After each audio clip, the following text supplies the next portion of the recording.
Ça fait super plaisir de t'avoir. Merci d'avoir invité. On va parler d'un sujet qui pique. Ça picote. Ça picote grave, ouais. Ça picote grave, même. Moi, je pense il faudra être très attentif dans les commentaires parce que je pense qu'il y a une personne qui va être là, hein, V de son prénom, Vanessa. Vanessa, elle va être contente de t'avoir et c'est quelqu'un vraiment qui est très, très actif sur ce sujet-là, qui soutient beaucoup Car Zéro dans le travail et qui, on a la chance de l'avoir dans les commentaires et qui est venu 2 fois nous parler. Qui est venu exprimer ça. C'est bien, on a besoin de soutien. C'est bien, merci à Vanessa qui tient la cause. C'est important. Et ça me fait juste faire un petit rappel. Je vais le faire de temps en temps, ce petit rappel. Le petit Badis, les gars, disparition. Donc, aidez la LDA. Vous allez juste aller sur l'Instagram, le Facebook de la LDA, les disparus anonymes, prendre cette publication, la partager sur vos réseaux. Et grâce à vos partages, on peut retrouver un enfant. Voilà. Yes. Alors, Alicia, est-ce que tu peux nous parler un peu de toi, ton parcours et enfin qui tu es en fait? Moi, j'ai vu un peu ton profil Instagram, mais juste une petite présentation sommaire, on va dire, pour comprendre qui tu es et ce pourquoi tu combats. Moi, je suis journaliste et présentatrice de télévision depuis une quinzaine d'années. Et beaucoup me connaissent à travers la météo que j'ai présentée sur iTélé, TV5 Monde, Transfo, etc. Et puis, j'ai fait ce qu'on appelle le GRI, journaliste reporter d'image, etc. Bon, j'ai baroudé un petit peu partout en autodidacte et j'ai fait mon expérience un petit peu sur le terrain. J'ai eu la chance de tomber sur des gens intelligents qui ont fait confiance en mon potentiel et qui m'ont donné la possibilité de grandir et d'évoluer dans mon métier. Et le pourquoi de mon engagement sur pourquoi je lutte contre la pédocriminalité, j'aimerais dire que ça coule un petit peu de… C'est pas pourquoi, hein, c'était juste nous expliquer ton combat, justement. Ah oui, le combat, c'est ça, en fait. Pour moi, les enfants, c'est l'avenir de l'humanité. Et c'est vrai qu'en France, on est parmi tous les pays européens, on fait partie des plus mauvais élèves en termes de protection de l'enfance. C'est quand même assez grave, parce qu'on est quand même dans un pays dit développé. Et des droits de l'homme.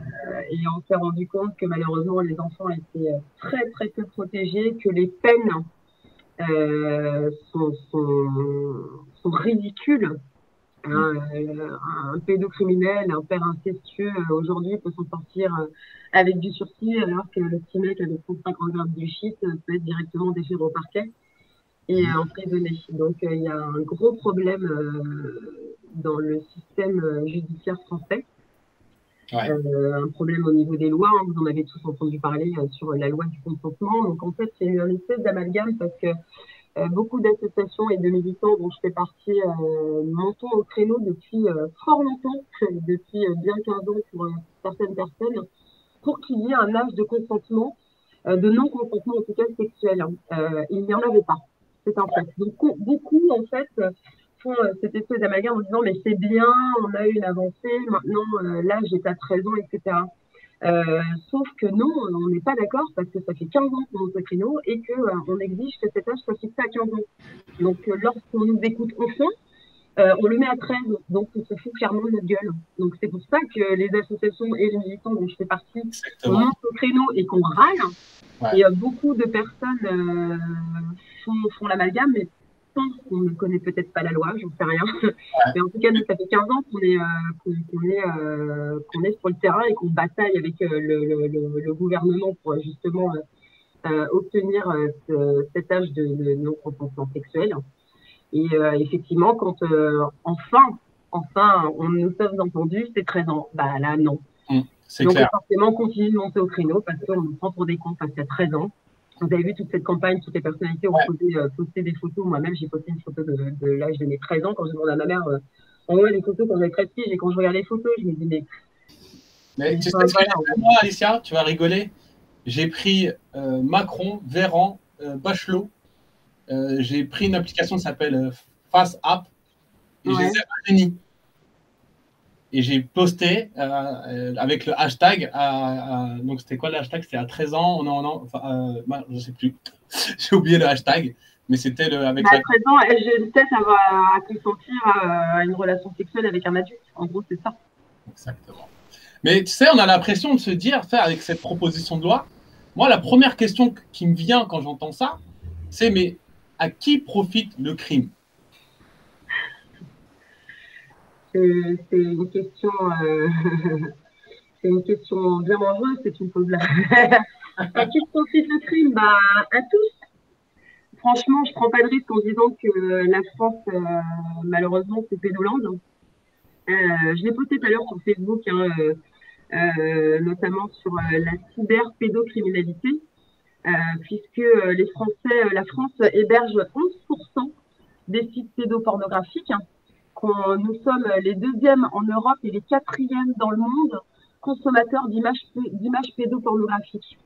Et donc, il y a eu beaucoup de reportages où on parle de la Thaïlande, voilà, de tous ces pays, on va dire, un petit peu démunis, effectivement, où les enfants sont des proies extrêmement faciles, mais en se cachant bien de dire qu'en France, c'est aussi l'Eldorado des pédophiles, que ce soit au niveau des peines, que ce soit au niveau de la protection de l'enfance. Seulement 2-3% des plaintes qui sont déposées aboutissent. La plupart des affaires sont classées sans suite. Raison pour laquelle, déjà pour que la parole se délie quand on est un enfant, c'est extrêmement compliqué. Quand on parle d'un abus intrafamilial, quand on parle d'un abus incestueux, le problème c'est qu'il y a une espèce de pression sociétale qui fait que l'enfant n'est pas forcément toujours cru. Allez, il a été retrouvé. Hein. Il a été retrouvé. Super, super bonne nouvelle, merci. C'est bon, les gars. Merci pour vos partages. Ouais, merci à tous ceux qui ont partagé. Et c'est vrai que c'est compliqué pour un enfant de parler. Moi, depuis 15 ans, je vaux comme ça entre... la principale association, c'est Innocence en danger, qui est présidée par Omer Asselier. Et c'est vrai que j'ai eu l'occasion, en tout cas, de pouvoir aider et accompagner certaines familles et certaines victimes de pédocriminels. Et c'est vrai que c'est extrêmement compliqué, tant l'aspect social, en fait, l'aspect de la famille, de l'environnement, les amis, etc., qui écrase un peu la parole de l'enfant parce que il y a une espèce de déni, en fait, qui s'installe. On croit difficilement la parole de l'enfant. Et quand le système judiciaire corrobore ce déni, en fait, participe pour moi clairement à ce déni, c'est encore plus compliqué. Raison pour laquelle on a effectivement des enfants qui, adultes, se mettent à parler 20 ans, 30 ans plus tard. Moi, je reste toujours estomaquée quand je vois des commentaires, quand voilà, on parle encore de la fille Kouchner qui parle au bout de des années, etc. Et les gens, je suis encore étonnée de lire des commentaires, oui, mais pourquoi elle met autant de temps à parler, c'est n'importe quoi, etc. Mais il faut que les gens comprennent que c'est extrêmement compliqué. Qu'il y a un long travail. Et déjà, on peut faire de l'amnésie traumatique. L'amnésie traumatique, ça peut durer 1 an, 5 ans, 10 ans, 50 ans. Il n'y a absolument aucune règle. Et qu'après, il faut avoir la force de parler. Quand on est dans un système où, malheureusement, la parole des victimes n'est pas prise en compte, ça donne encore moins envie de parler. Et quand on lit des commentaires de ces personnes à qui j'invite vraiment à réfléchir à 2 fois avant de parler, parce que ces personnes-là ont certainement quelqu'un dans leur entourage qui a été agressé sexuellement, puisqu'aujourd'hui en France, on parle d'un enfant sur 5 qui a été agressé. Donc j'invite vraiment ces personnes à vraiment à tourner 3 fois la langue dans leur bouche avant de s'exprimer là-dessus, parce qu'il y a une chance sur 5 pour que ces personnes aient une personne dans l'entourage, que ce soit un enfant ou un adulte qui ait été victime ou qui est encore victime d'abus sexuels. Exactement. Ouais. Exactement. C'est vrai qu'on a l'impression que les gens... Et c'est ça qui me révolte aussi. Ça arrive qu'aux autres, ça arrive qu'aux autres, quand les gens ne sont pas concernés, parce que justement, ça arrive qu'aux autres. Et que même si ça arrive qu'aux autres, c'est parce qu'ils l'ont bien cherché, et que voilà, de toute façon, et que ceci, que cela. Et c'est vrai qu'on a du mal à... Moi, j'ai du mal. Moi, j'ai deux petits garçons, et aujourd'hui, je suis concerné. 7 dimanches et 5 ans. Ouais. Et Moi, j'ai 3 filles. Eh oui, voilà. j'ai du mal, mais vraiment, j'ai vraiment du mal à me dire que ça peut pas nous arriver. Au contraire, ça peut arriver, et ça peut arriver avec ton voisin, un membre de ta famille, quelqu'un de l'école. Ça peut être quelqu'un, un maître, un surveillant. Et vraiment, tu sais, on en parlait avec Béor qui est le président de la LDA aussi, où il nous parlait de ça. Et Ça vient partout. Ça peut venir de partout, effectivement.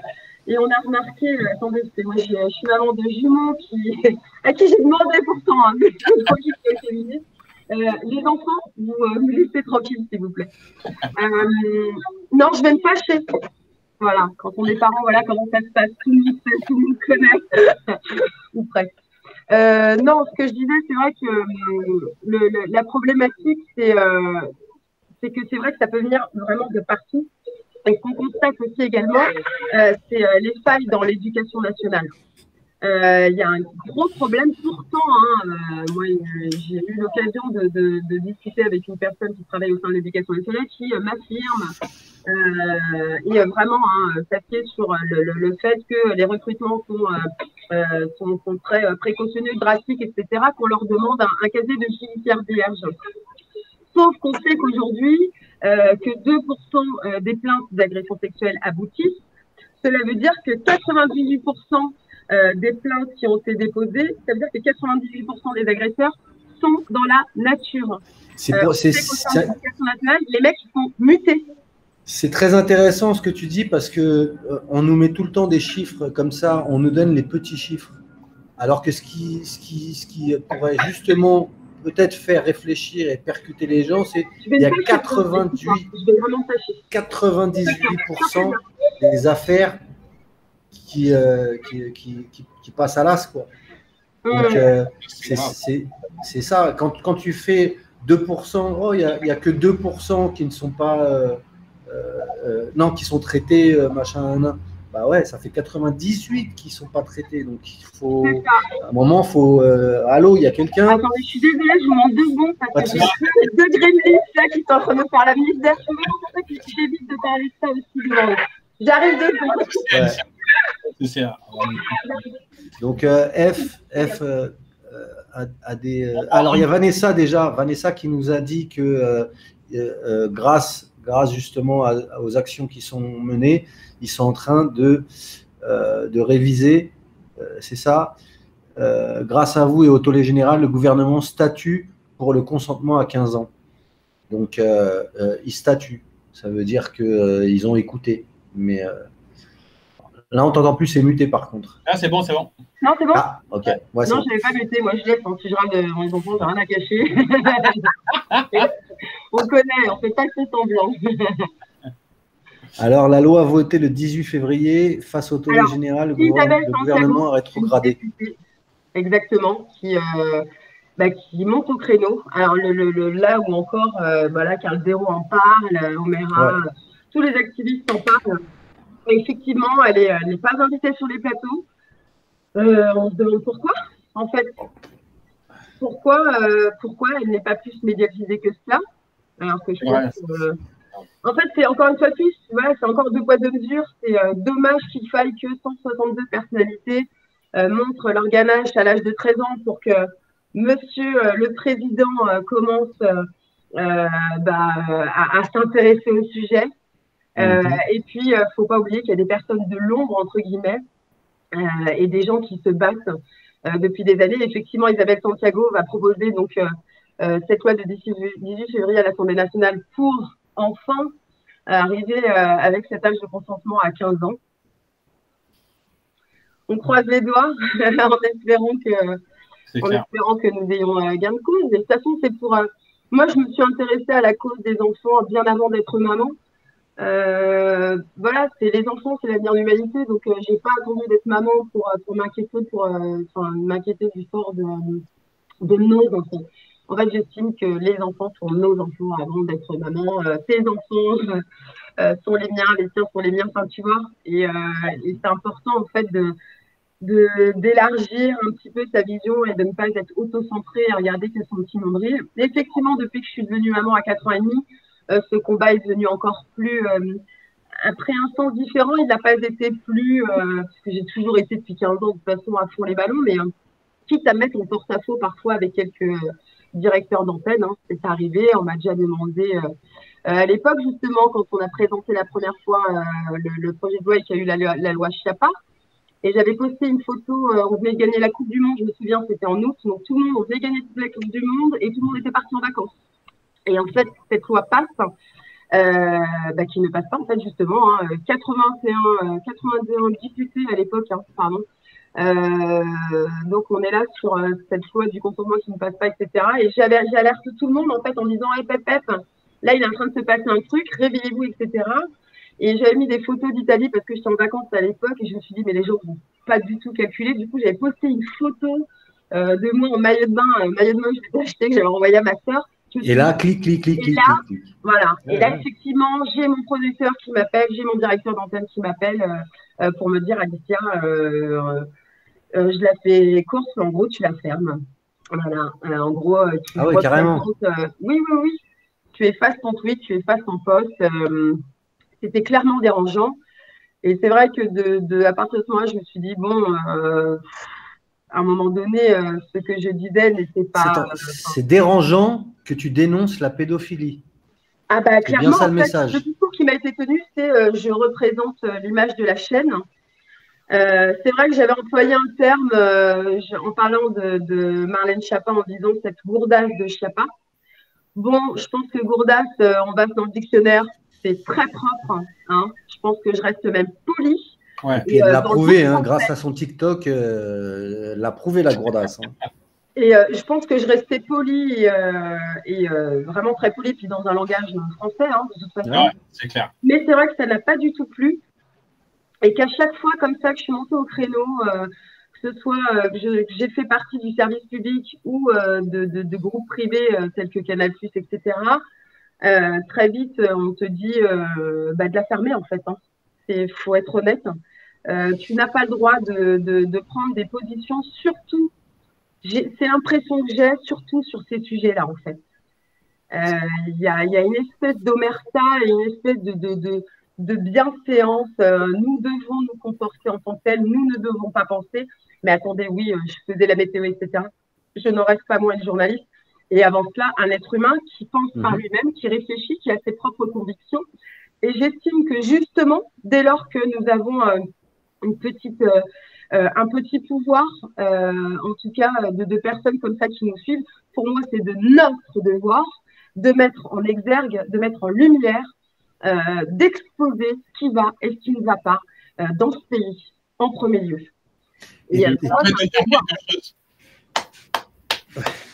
On a dit, on applaudit. Ah ouais, 2021, on a applaudi comme ça. Oui, donc là maintenant, voilà, il faut arrêter d'avoir peur. Moi, j'ai envie de m'adresser à tous mes confrères qui sont encore à l'antenne sur le service public ou les chaînes privées, d'arrêter de flipper. Oui, effectivement, on a des bons salaires. Oui, effectivement, c'est la sécurité de l'emploi, etc. Mais faut se regarder dans le miroir après. Vous avez des enfants, vous avez le pouvoir de faire changer les choses. Que faites-vous? C'est là où cette histoire de sécurité, oui, c'est bien, mais je sais pas, moi, normalement, un journaliste, vous avez quand même ce truc-là de poser des questions. Vous avez quand même ça doit être même normalement pour moi, je trouve, un journaliste, s'il n'est pas curieux, c'est bizarre. Il y a un truc. Oui, mais il doit rester, si tu veux, le précepte du journaliste aussi, c'est de rester, entre guillemets, impartial. Exactement. Par exemple, un journaliste, un reporter, va faire une enquête, etc. Mais pour moi, ce concept d'impartialité est caduque, en fait, parce que tu es obligé de prendre parti à un moment donné. Tu peux parler d'un sujet, mais de toute façon, si tu bosses le sujet depuis plusieurs mois, etc., tu en es imprégné, tu es obligé d'avoir un avis. On est tous humains, avoir des journalistes, des machins. Il faut arrêter de se cacher à un moment donné derrière notre fonction et justement taper du poing sur la table et dire voilà, dans ce pays, il y a ça qui ne va pas.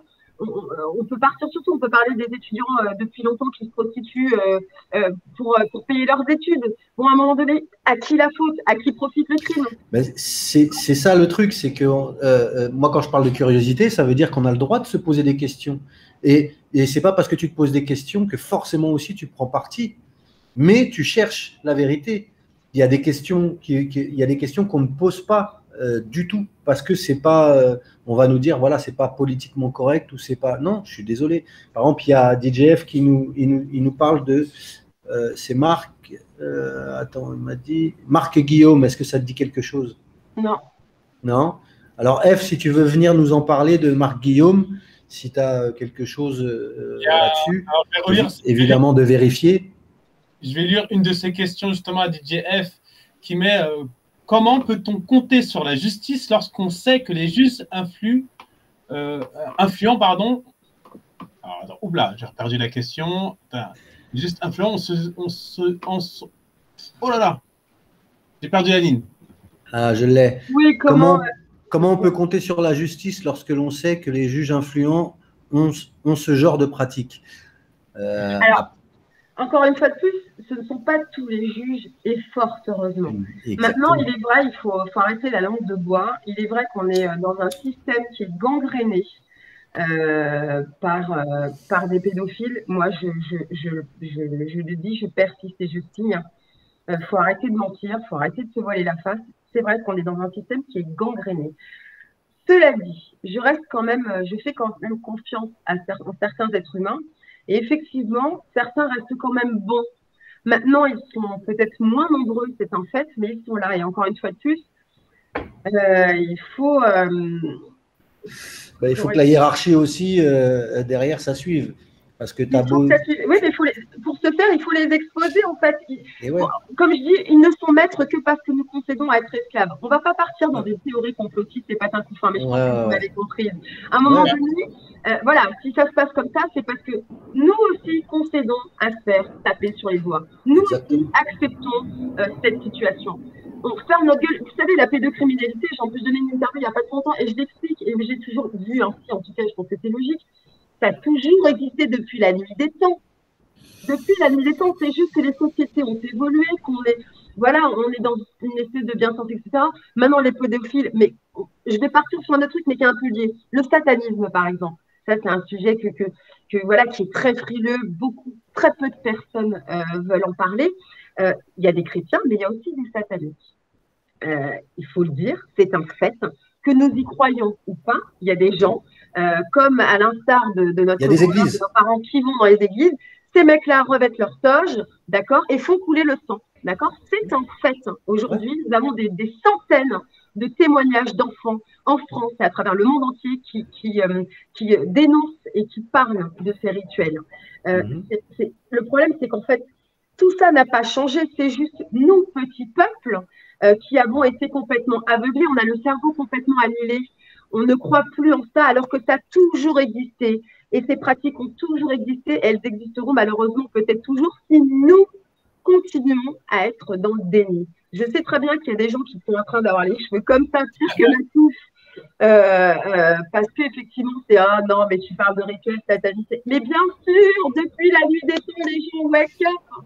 Depuis la nuit des temps, il y a juste à regarder, hein, c'est partout, il y a des églises satanistes. Mais bien sûr, il y a des cultes sataniques.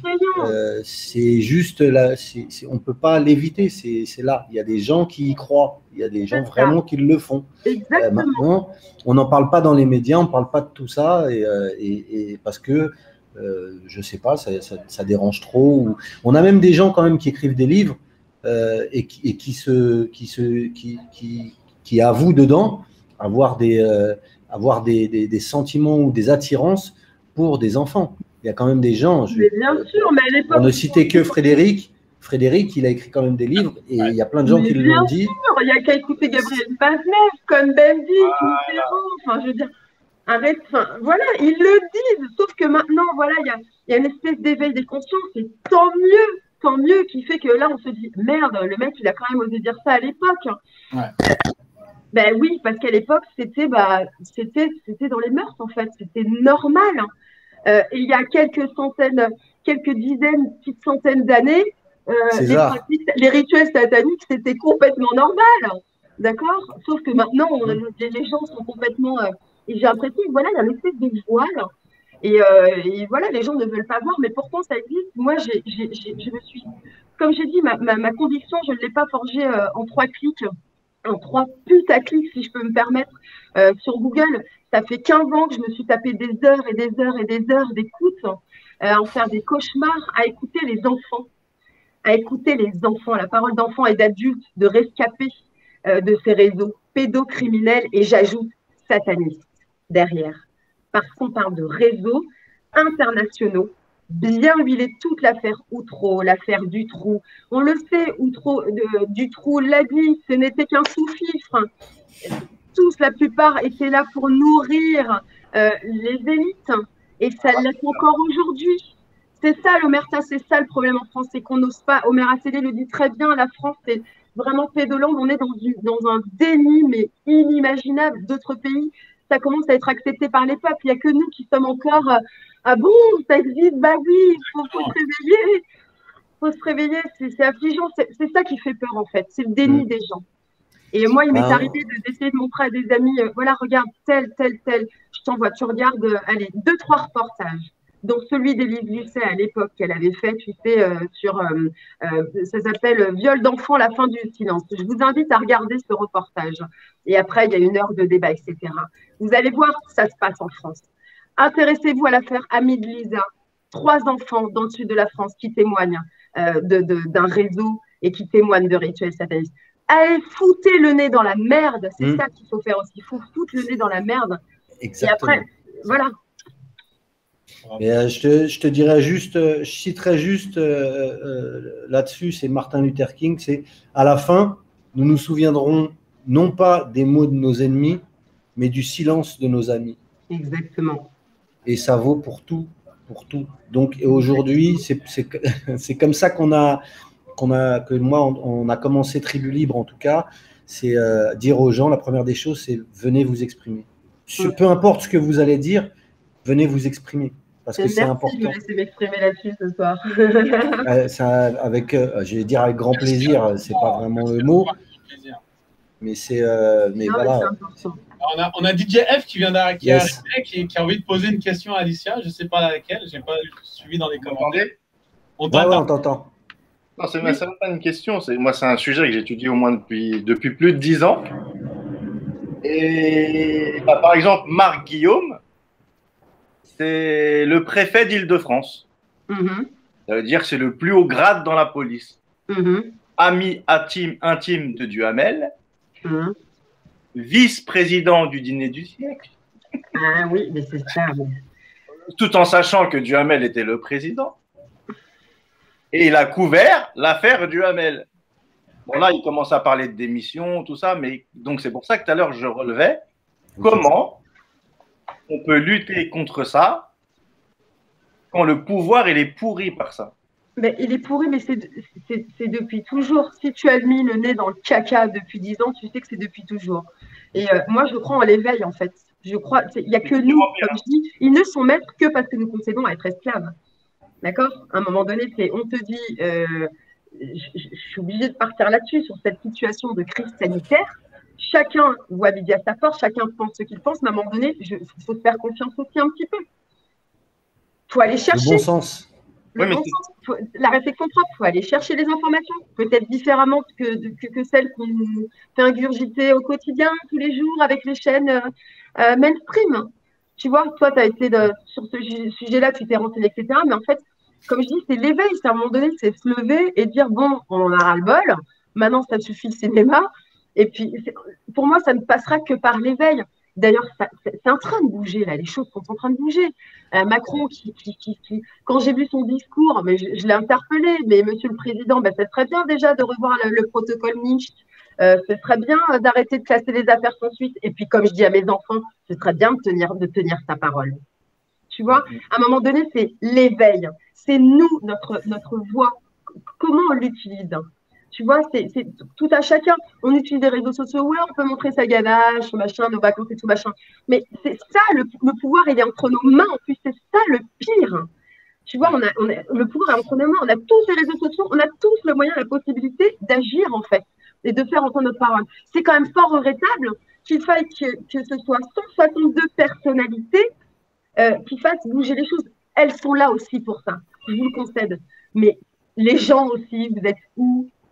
Ils sont là pour nous représenter à la base. Et aujourd'hui, surtout avec cette crise sanitaire, on voit bien que c'est eux, ils font passer ce qu'ils veulent, ils nous disent ce qu'ils veulent et on doit accepter sous couvert pour notre sécurité. Ça veut dire qu'on n'est pas capable de nous dire si on est en sécurité ou pas, mais on est capable de dire qu'on n'est pas d'accord avec eux. Et la liberté d'expression, et on a le petit clip de Macron que je garde bien au chaud parce que c'est très important, qui dit qu'il se battra toujours pour la liberté d'expression écrite, dessinée, chantée, ceci, cela. C'est bullshit. Mais ce que veut dire Alicia, je pense, F, c'est que plus les gens oseront parler, plus ils exposeront la chose, plus ça ouvrira les yeux aussi aux autres et que ça pourrait du coup peut-être aider à push ce système en reverse ou à essayer de les, en tout cas de les retirer de la place où ils sont et voilà. Mais après il faut des enquêtes, il faut des preuves. C'est là-dessus aussi où on est tributaire de la justice et de la police et compagnie qui doit faire son travail en ramenant un maximum de preuves qu'on ne voit pas. Hein, c'est la LDA, c'est le genre de groupe comme les disparus anonymes qui font tout le taf, qui leur amènent clé en main des affaires dans les trucs. Tu vois les budgets qui sont alloués par exemple à la brigade de protection des mineurs, tu vois, ils n'ont pas de moyens, enfin à un moment donné, il y en a qui le disent, ils le disent clairement. Il y a pas de moyens humains, etc. Ouais, mais pour moi, c'est pas un argument parce que vous n'avez pas de moyens, ok, c'est ton job. Bah, écoute, fais avec les moyens. Il y a des gens, ils ont moins de moyens que vous. La LDA, ils ont moins de moyens que vous et ils arrivent parce qu'il y a de la volonté de faire les choses. Donc, si tu es flic, tu travailles à la brigade des mineurs et que tu te plains que tu n'as pas de moyens pour travailler, mets les moyens en place. Montre que tu as la volonté, sinon tu ne sers à rien. Oui, c'est clair. Pardon, Fabrice, vas-y. Fabrice. Par le passé, il y a eu des exemples. Quand Carl Zero, par exemple, il ramène le DVD avec toutes les preuves. Tu parles de l'affaire Zandvoort. Des milliers de photos. Il remonte le dossier complet aux brigades qui doivent s'occuper de ça. Et dès qu'elles enquêtent, elles sont bridées. Parce que ça ne peut pas monter au-dessus. Donc les éléments, ils sont là en fait. Donc c'est pour ça que je dis. Non, mais l'affaire Zandvoort. On ne peut pas faire bouger les choses. Au départ, c'est un enquêteur qui effectivement remonte toutes les filières des réseaux pédophiles et qui récupère effectivement tous ces dossiers, qui apporte tout à la police. Et c'est lui qui se retrouve poursuivi pour détention d'images pédopornographiques. Oui, c'est ça qui est fou. C'est ça qui est fou. C'est pour ça que je dis à un moment donné, mais plus, en fait, c'est exposer. Il faut exposer. Parler un maximum. Exposer. Notre pouvoir, c'est ça aujourd'hui, c'est d'exposer. Les réseaux sociaux, il faut s'en servir aussi intelligemment. Ouais.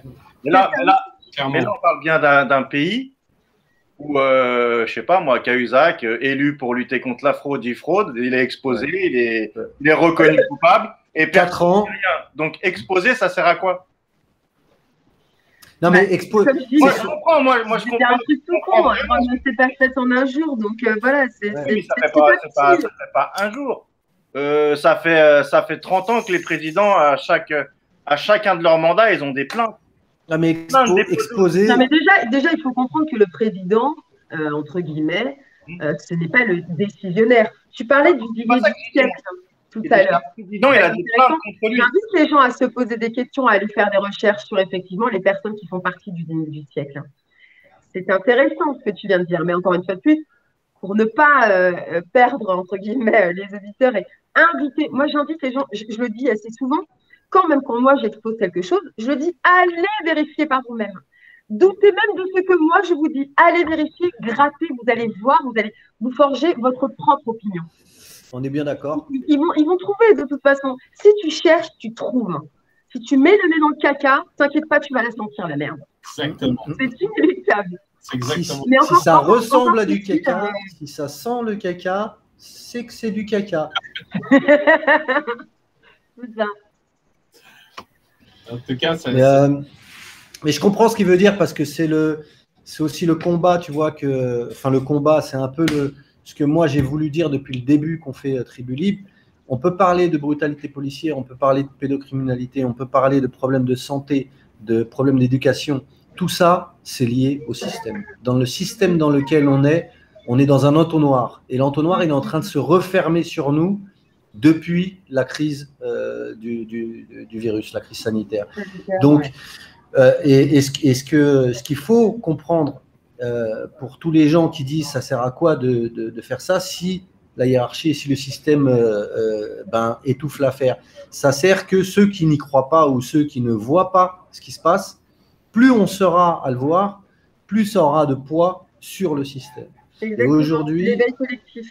Exactement. Et là, on est dans un moment historique où la destitution de Trump en ce moment, le truc qui est en train de se passer, tout ce qui est en train de se passer derrière aussi, à les vérifier, les militaires. C'est pareil, je suis hallucinée par la façon dont nos médias en France traitent l'affaire. Il suffit d'aller tapoter et de cliquer outre-Atlantique, encore une fois de plus, d'ouvrir son esprit pour se rendre compte que les choses ne sont pas forcément telles qu'elles nous sont présentées, en tout cas ici en Occident, en Europe, en France.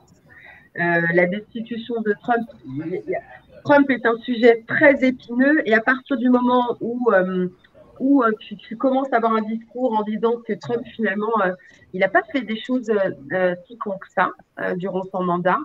On parle de racisme, on parle de sexisme. Pourtant, moi, je peux trouver des dizaines et des dizaines d'interviews où des femmes parlent de lui, des familles de confession juive, de confession musulmane, de toutes les origines, des blancs, des noirs, des asiatiques, des gens qu'il a aidés.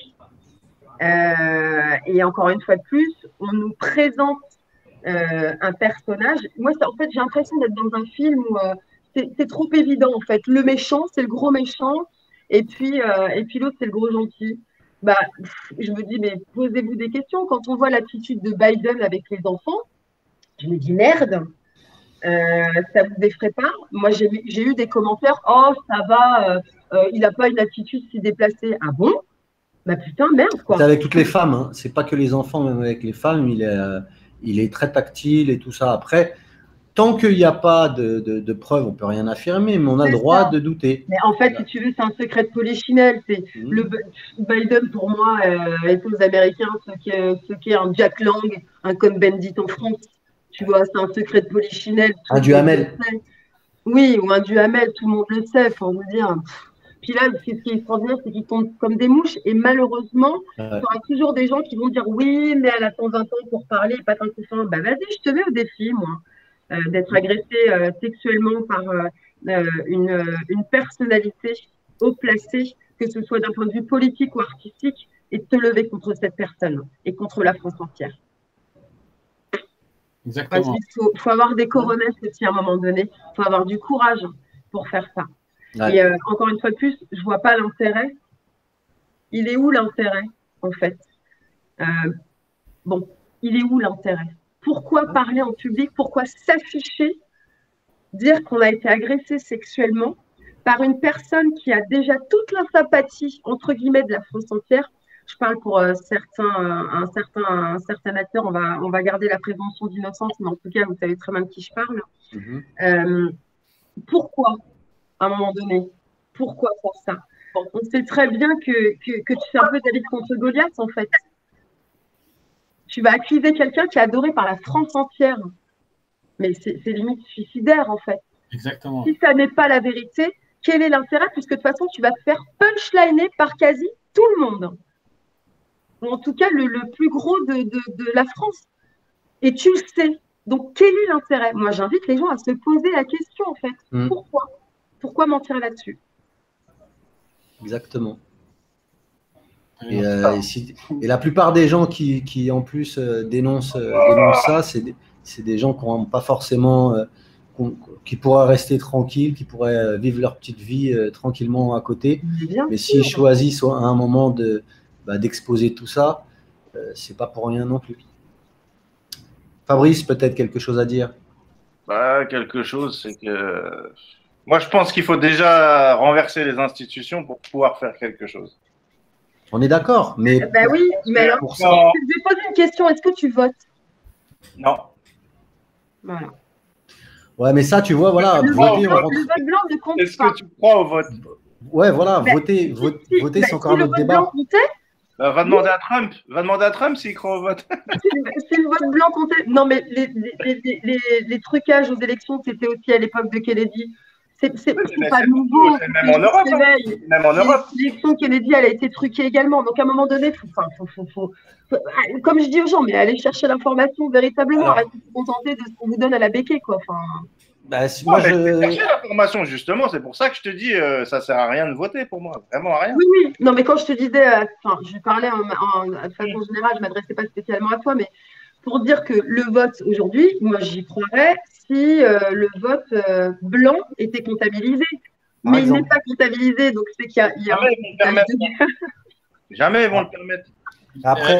Après Martin, Baisse. ouais, après Martin Luther King, je vais citer Coluche. Hein, très bonne transition. Je sais ce que tu vas dire. Si le vote N'existait pas. Si le vote Pourrait changer quelque chose, il servait, ça ferait changer quelque chose, il n'existerait pas. ça ferait non, longtemps qu'il il est- serait interdit. Interdit. Ouais. Ben oui, ben, c'est le résumé de tout en fait. Mais bien sûr.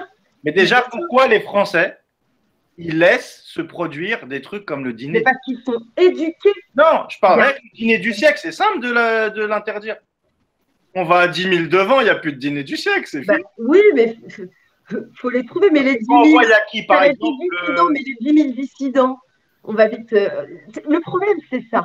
Parce que c'est ça le Tu complotisme. vas prendre 10 000 dissidents. Et puis, dans ces dissidents, il faut quand même des têtes, des meneurs. D'accord? Les meneurs, on va éplucher leur vie. On va dire, bon, alors lui, c'est un fumeur de pétard. L'autre, c'est un alcoolique. Lui, il a déjà tapé la gueule sur sa femme. Bim, terminé, fin du game. Après, Ça, c'est à nous aussi de le faire le problème. travail en amont. C'est dire, ok, c'est ça un peu. C'est à nous de faire le travail en amont pour choisir de bons leaders. Oui, Les mais Français, tu es un bon leader. Et c'est pas parce que tu es un fumeur de pétard que tu n'es pas un bon leader. Non, mais non, moi je parle pas de ça, mais quelqu'un qui a tapé sur sa femme, c'est J'espère. déjà plus compliqué. Oui, c'est plus compliqué. Mais il y en a aussi. Il y en a qui font Parce une que quand on voit parfaite les gens conscience qui de notion de l'humanité et qui ne sont pas forcément dans l'intimité de bons êtres humains. Ouais, Tu vois. mais quand C'est on voit. difficile de démêler tout ça aussi. Même chez les dissidents, il y a forcément des gens qui entre guillemets, vont desservir la cause. Parce que nous sommes humains, parce que nous ne sommes pas parfaits. Moi, tu grattes, tu vas dire, ah bah dis donc, Alicia, elle aime bien faire la teuf. Bah ouais, j'aime bien faire la teuf. Tu vois, enfin, tu auras toujours des trucs pour dire, bon, bah voilà, pour discréditer la parole. Et c'est là où ils ont le pouvoir, entre guillemets. Mais après, c'est à nous aussi d'être indulgents aussi. Je sais plus c'est quelle histoire ou je sais plus quel politique qui avait fait je sais plus quoi, mais un truc vraiment pas grave, tu vois, où il avait fait la teuf, ou j'en sais rien, fait une connerie. Mais tu dis, ah, mais attends, mais le mec, il a le droit de faire la fête quand même. Oh. Putain, non, pas qu'il est politique, ça y est, il doit être. Enfin, tu vois, il y a aussi ça, tu vois, on est assez. Moi, je suis désolée, à un moment donné, il faut être humain. Je crois, si on l'est, donc voilà, il faut aussi être indulgent et tolérant. Ils Moi, ont je le droit de péter un coup aussi, ils ont le droit de ne pas être parfaits. Tu vois? pense que quand tu as des postes Le de. mec qui trompe sa femme, on s'en tape, quoi. Non, On s'en non, fout. non. C'est pas parce c'est qu'il sa trompe vie. sa femme que ça peut pas être un bon leader. Hum. Faut arrêter, tu vois. Il trompe En sa fait, femme. Oui, il trompe sa femme. Mais Ça n'a on rien s'en à voir. ça n'a rien à avec le voir. reste. Les gens mélangent tout, tu vois. On Ouais, s'en ouais. fout qu'il trompe sa femme. Putain, c'est pas grave. À la limite, ça le rend peut-être plus joyeux et plus performant que ça, tu vois. Mais non, mais concrètement, on s'en tape le coquillard. Moi, perso, je m'en tape le coquillard quand l'affaire Monica Lewinsky à l'époque avec Clinton, mais on s'en fout. En non. revanche, que Clinton fasse quelques trajets dans l'avion d'Epstein, ça, on s'en fout moins. Ouais. Tu vois? C'est pas quelques, c'est une vingtaine. Ah oui, oui, oui. Bon, c'était pour voilà quoi. Pour en revenir à ce que tu disais, en fait, un homme politique, il ne peut pas tromper sa femme comme un citoyen lambda. Et Parce pourquoi? qu'en trompant sa femme, ça peut être un moyen de pression pour des gens de pouvoir, pour attribuer des marchés, pour plein de choses, en fait. Mais ça a toujours été. Oui, c'est pour ça que Tu vois, c'est pareil. tu ne peux pas agir comme un citoyen lambda. Moi, quand je vois par exemple. Attention, mais c'est pas pour autant que tu n'es pas un être humain. Après, c'est le jeu du pas vu, pas pris. tu t'es fait prendre, bon bah voilà, c'est con.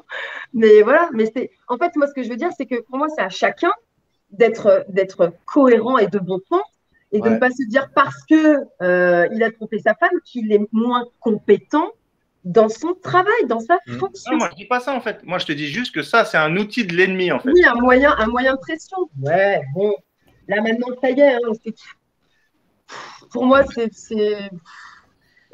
ça fonctionne, ça veut dire que nous, les êtres humains, le peuple, on n'a encore pas compris et qu'on se laisse berner. Tu vois ce que je veux te dire? Ouais, mais si ce genre de conneries fonctionne encore, la faute à qui? Moi, j'ai envie de te dire. C'est notre faute, en fait. Si ce genre de conneries fonctionne, le plus gros moyen de pression, c'est ça. C'est les écarts sexuels. Un ministre danois, ou je ne sais plus quel, qui est homophobe à souhait, qui a voté des lois, etc., et qui s'est retrouvé, il s'est fait piner dans une orgie homosexuelle. Vous n'avez pas entendu parler de ça? Je ne te voyais pas parler comme ça, la météo. Non, mais là, si tu veux, t'es mort de rire. Bon, là, en revanche, ce qui est intéressant, c'est que c'était un militant homophobe. C'est ça qui est intéressant dans cette histoire. C'est un militant homophobe, le mec. Il a voté des lois et tout machin. Mais Buzyn. Et effectivement, il se retrouve piné dans une orgie. Mais Buzyn représente l'inceste en France et c'est l'ami intime de Duhamel. C'est ça que j'explique depuis tout à l'heure, en fait. C'est que les juges ne sont pas tous comme ça, mais celui qui va juger ton affaire, ils vont faire en sorte que ça soit un juge comme ça. Ben oui, parce qu'il se... Mais on le sait. Oui, voilà. On le sait, dans le système dans lequel on est, on le sait tout ça, Fab. Le truc qu'il y a, c'est ce qu'on te dit depuis tout à l'heure, c'est que tant que les gens ne seront pas réveillés, tant qu'il y aura encore des gens qui feront un déni sur ces choses-là et qui disent non, c'est pas possible, on ne pourra pas avancer.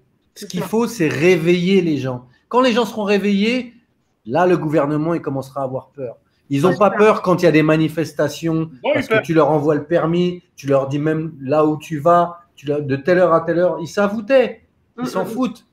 Mais si les gens sont réveillés et qu'à un moment donné, TF1 et toutes ces chaînes-là, demain, ils ont 10 personnes qui les regardent et qu'il n'y a plus personne qui regarde ces chaînes-là, les journaux télévisés, les journaux même, plus personne qui achète, qui leur donne du crédit à ces gens-là et qui passent sur d'autres choses, les gens commenceront à faire peur parce que les urnes derrière, forcément, ça va changer et ainsi de suite.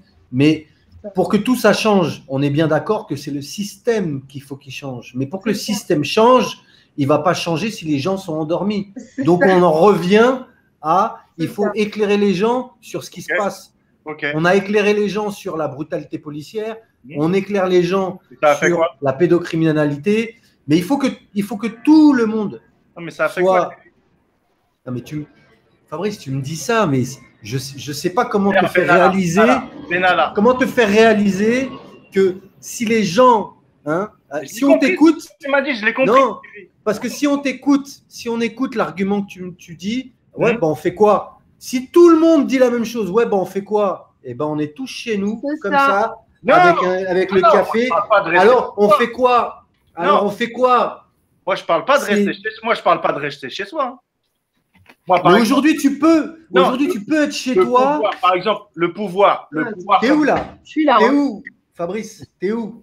Non, là, je suis chez moi, mais moi, j'ai… Merci. Non, mais les jeunes, j'étais dehors, moi. Voilà. Mais, par exemple, les gilets jaunes, comme je vous l'ai dit la dernière fois, les 3-4 premiers jours, le pouvoir, il a tremblé, il a vraiment eu peur. Mais parce qu'il y avait un élan. Oui, mais après, ils ont géré le truc. Là, à ton avis, pour le Covid, tu penses qu'il n'y a pas au moins 50% des Français qui pensent que c'est une supercherie? Les gilets jaunes, c'est une partie. Il y a des gens, il y a plein de choses que les gilets jaunes ont fait qui font qu'il y a d'autres gens qui ne les suivent pas. D'accord? Donc, quand on te parle de réveiller les gens, en fait, c'est que c'est bien, tu as les gilets jaunes, ils sont réveillés, ils savent qu'il y a un problème. Il faut que les gilets verts, maintenant, ils se réveillent aussi. Mais eux, ce qui les occupe, ce qui les préoccupe, c'est la pédocriminalité. Et après, tu as les gilets orange. Eux, c'est la santé. Ils se disent, c'est pas possible tout ce qui se passe sur la santé. Il faut que tout le monde, tu vois, après se dise, tiens, Eux, il y a un problème à la santé. Eux, il y a un problème avec les enfants. Là, il y a un problème avec les convergence des luttes. Le jour où il y aura la convergence des luttes, c'est le jour où tout le monde sera réveillé. Et ce jour-là, on pourra se dire, putain les gars, faut y aller, faut appuyer là. C'est ça. C'est exactement ça. Mais c'est vrai, heureusement. Fabrice, tu vas te laisser ta place à Bess. Bess est là. On va te reprendre. Merci en tout cas. Merci beaucoup d'être monté. C'est super. Il y a trop de trucs. Il m'a énervé. Il m'a trop énervé ce sujet. Mais tu reviens après. Fab, après, on ouvre le live après à tous ceux qui veulent venir s'exprimer. Yes. Bonsoir New York, bonsoir Paris, ici Namur. Salut Namur. Ici, c'est plus New York, mais on va jouer le jeu. Salut la Belgique. Ouais, pardon, je recommence. Bonsoir le paradis, bonsoir Paris, ici Namur. Le mec, il est en Californie, mais il n'ose pas le dire. Bonsoir Alicia. Ça va, merci. Ça va, merci. Ça va, là, je fais une entrée, évidemment, comme j'ai l'habitude de faire, mais j'étais en train de ronger le frein, comme on dit, en t'écoutant. Je tiens vraiment à m'excuser pour la première invitée, parce que je n'ai pas su suivre le début du live, parce qu'en fait, on a loué un gîte pendant une semaine. On est avec femmes, enfants, belles-sœurs, etc. Et donc, on a décidé de passer une semaine, en fait, ensemble et un peu se casser de Namur. En fait, ce que toi, tu fais, en fait, pour l'instant, je crois, Terry. Sauf que nous, c'est qu'une semaine. Je vais révéler quelque chose ce soir à la Tribu Libre. C'est pas quelque chose que je suis gêné de dire, parce que quand le sujet s'ouvre à nous dans mes conversations, j'en parle sans hésiter. Si je me mets à pleurer, ne m'en voulez pas, parce que c'est quelque chose de très douloureux personnellement. Dieu merci, je n'ai pas été violé, mais quand j'étais petit, j'avais 13 ans, j'étais au scout. Et quand j'étais au scout, il y a le gars du scout qui m'invite chez lui avec moi, mon cousin et un copain.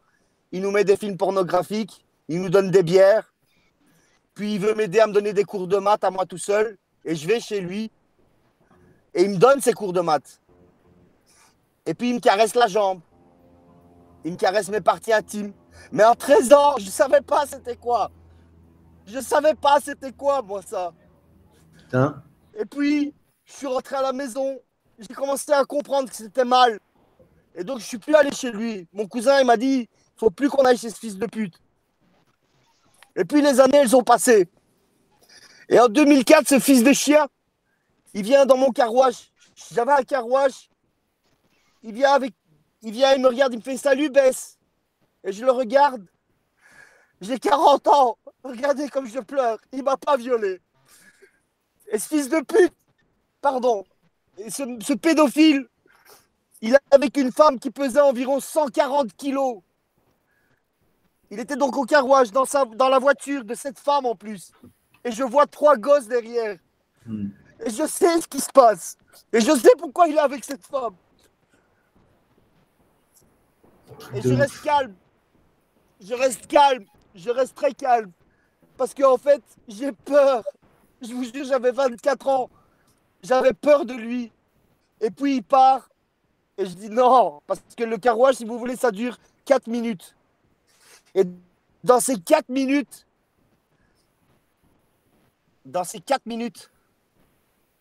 il fallait absolument que je prenne une décision.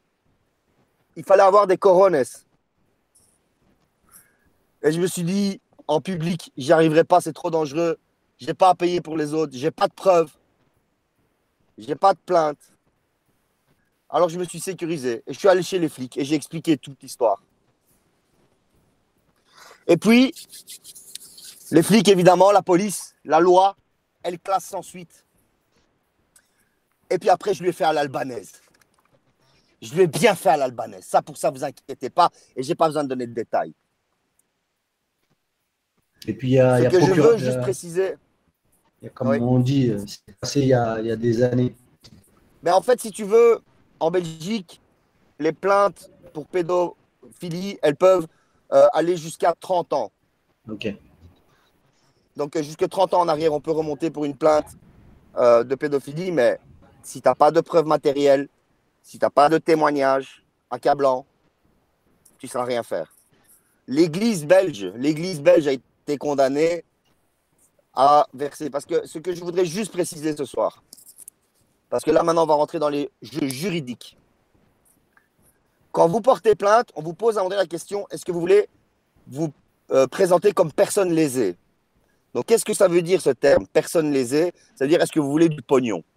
Et les gens réagissent mal et disent, ben non, moi je ne suis pas là pour le fric, je suis là pour l'arrêter. Parce que c'est vrai, notre but, ce n'est pas d'avoir un dédommagement. Mais quand vous refusez d'être une personne lésée, sachant pertinemment qu'il y a un classement sans suite qui peut s'approcher, faites-le parce que comme ça, vous recevrez le dossier donc, du procureur et du magistrat qui a décidé de classer sans suite. Et c'est là que j'ai pensé à ça en écoutant ce soir le live de tout le monde, c'est que vous pouvez publier ça parce que c'est du domaine public. Donc si l'État a décidé de classer sans suite, si ce que vous avez témoigné n'a pas été prouvé que c'est faux, mais ce que vous avez dit n'a pas été prouvé que c'est faux, publiez-le. Publiez le nom, publiez le prénom de cette personne, pas son adresse. Ou alors ne publiez rien et en DM, dites c'est qui. Excuse-moi de t'arrêter, tu peux aller au-devant de ce qu'on appelle dénonciation calomnieuse. Donc, c'est le gros problème de beaucoup d'histoires aussi, malheureusement, c'est que tu vas porter plainte, c'est classé sans suite, et là après, tu as 3 entités qui peuvent se retourner contre toi, c'est le parquet, le parquet et la dite personne, et tu peux être poursuivi pour dénonciation calomnieuse. Oui, mais moi j'ai dit de publier. Moi j'ai dit de publier la plainte avec le classement sans suite. Pardon, j'ai dit publier son nom, mais je veux dire ne publiez pas son nom, pas son adresse, et en privé, aux gens que vous connaissez, vous donnez le nom, le prénom et l'adresse de la personne. Parce que ça, on ne peut pas nous l'interdire. On ne peut pas nous l'interdire. À un moment donné, il va falloir qu'on publier le procès verbal, tu veux dire, c'est un procès verbal qu'on appelle. Oui, publier la décision du tribunal qui classe sans suite. Ouais. Publiez-la. Comme ça, on va pouvoir amasser le nombre de personnes qui ont des classements sans suite. Et là, enfin, les 98% que vous avez cités tantôt, qui ne sont pas connus, vont être connus par l'opinion publique. Par le public. Je pense qu'il y a quelque chose à une page Instagram ou Facebook qui peut être intéressante. Et d'ailleurs, on pourrait l'appeler tout simplement le classement sans suite des pédophiles. Et montrons un peu aux gens combien de gens portent plainte. Juste porte plainte pour des actes de pédocriminalité, oui, avec des mineurs d'âge, où on verra le nom de votre enfant, sa date de naissance, etc. Vous pouvez mettre des trucs cachés, vous mettez des barres noires. Mais tu sais, c'est Carl Zéro qui le dit dans une ITV, il parle d'une avocate dont je tairai le nom, mais en tout cas qui est une grande avocate sur la place parisienne et qui lutte contre tout ça. Et elle lui a dit que si elle révélait le nombre d'affaires dont elle s'occupe actuellement dans les écoles de Paris, les gens tomberaient de leur chaise. Ben, je vais confirmer ce que tu dis par un documentaire belge qui a été publié l'année dernière. La cyberpolice repère environ 2000 à 2500 ordinateurs par jour qui contiennent des images pédopornographiques. Mais bien sûr. Et le tribunal belge n'a pas les moyens, n'a pas le temps de pouvoir poursuivre tout le monde. Donc, ils arrêtent 1 à 2 personnes par jour. Ah, ils n'ont pas le temps. 2000 à 2000. C'est même pas... ils ne peuvent pas, ils n'ont pas le temps, en fait. Non, ils n'ont pas le temps, ils n'ont pas les moyens. Et puis, les moyens, après... Imagine 2000 plaintes par jour. C'est pas possible. Le tribunal, il ne pourrait pas suivre. Donc moi, avec tout ça, parce que j'ai pas beaucoup de temps ce soir, et puis j'ai promis à ma femme et mes enfants que j'allais vite rentrer, j'aimerais bien clôturer. Je pense qu'en fait, je pense que j'ai trouvé une loi qui pourrait être intéressante. En fait, cette loi, ça serait « je retire mon vote ». C'est-à-dire que quand quelqu'un est élu, il est élu, c'est bien, ok, t'es là, mais s'il ne nous plaît pas dans sa fonction, on pourrait retirer le vote qu'on lui a donné. Après, on va dire « mais qu'est-ce qui prouve que tu as voté pour lui ?» Ben, ma déclaration. Mais non, mais le fait que j'ai voté pour lui. C'est même pas ça, mais c'est complètement utopique.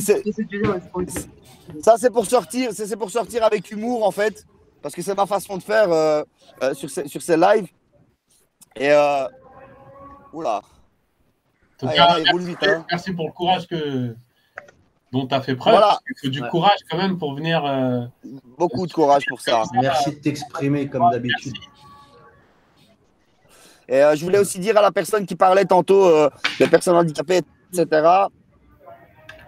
Ah, ça a coupé. Je crois que Namur ne. Mais les pièces. Moi, mais je les vais vous pièces. quitter aussi, les garçons, mais Ouais, je dois expliquer avec ça. Surtout, Yes. Ça marche. Super. Merci beaucoup. hein, Merci vous savez à beaucoup, quoi ça Alicia. correspond. C'est un enfant sur 5 qui est atteint Yes. d'agression 0, sexuelle.